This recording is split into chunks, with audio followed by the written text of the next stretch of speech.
Good afternoon, dear viewers. This is George from Ireland. Here I am in Hampstead, London. Hampstead is a suburb of London about 6 miles north of the centre, and it dates back to medieval times when it was a village. In the 19th century it became effectively part of London. You can see some 18th or perhaps 19th century architecture behind me, and it's got many handsome houses, several stories high. It's got nothing really high rise, and it leads on to Hampstead Heath, which is one of the largest parks in London. Another thing about Hampstead Heath is it's fairly untamed, which is part of its attraction. There are wildernesses there. It's a fabulous place to walk your dog, especially if you don't have one, if you get my meaning. There's some people there to pick up strays, and there are ponds. There's one for men, one for women. There's a mixed one. Some people used to go bathing nude there. Anyway, a little tricky walking down this fairly steep hill backwards. There you can see Hampstead Tube Station, but in the background, dates from 1907, and that's very much the design, the red tiles in the exterior. So Hampstead has been a place where politicians and writers have lived for centuries. Charles de Gaulle briefly lived here during the Second World War. Now, Pitt the Elder, the Prime Minister, lived here as well. But it's also said to be the home of the Hampstead Liberal.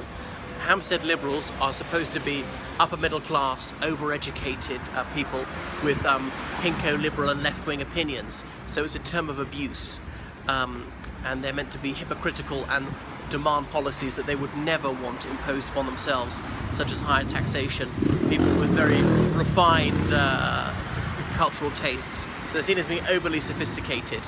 That's that. The Peter Simple column used to ridicule the Hampstead Liberal. But because of that, there's a lot going on in the arts scene here. There's a very lively theatre. There are a lot of little concerts. There are many places of worship, none of that huge. Quakers are here. This was a non-conformist stronghold for centuries. What is it off to the tourists? Well, there's Keats House, where John Keats lived for a while, and I've been into that. It's a delightful little place. A tree still grows there under which he wrote one of his most celebrated poems. And there's Burr House, well, Kenwood House in Hampstead Heath. Kenwood House was owned by Lord Mansfield. He was a Scottish judge who ruled that slavery was illegal in England and Wales. So the saying goes, he ruled that the air of England is too sweet for a slave to breathe. That's actually apocryphal, those words. But nevertheless, the ruling was that slavery was not allowed here. His key words were, in fact, the black must be discharged, which is abrasive these days, but nevertheless it was good news for James Somerset, the man who gained his freedom by setting foot in England and Wales.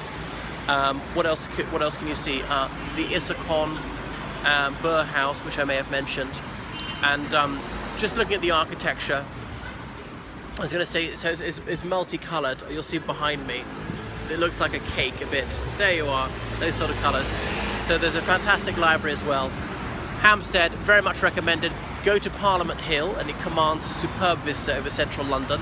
It's thought by some, such as Lloyd George, to have been the centre of Brythonic culture, as in ancient British culture. Michael Foot and Nye Bevan, two Labour stalwarts, lived here in bygone days. But don't let that put you off. Come to Hampstead.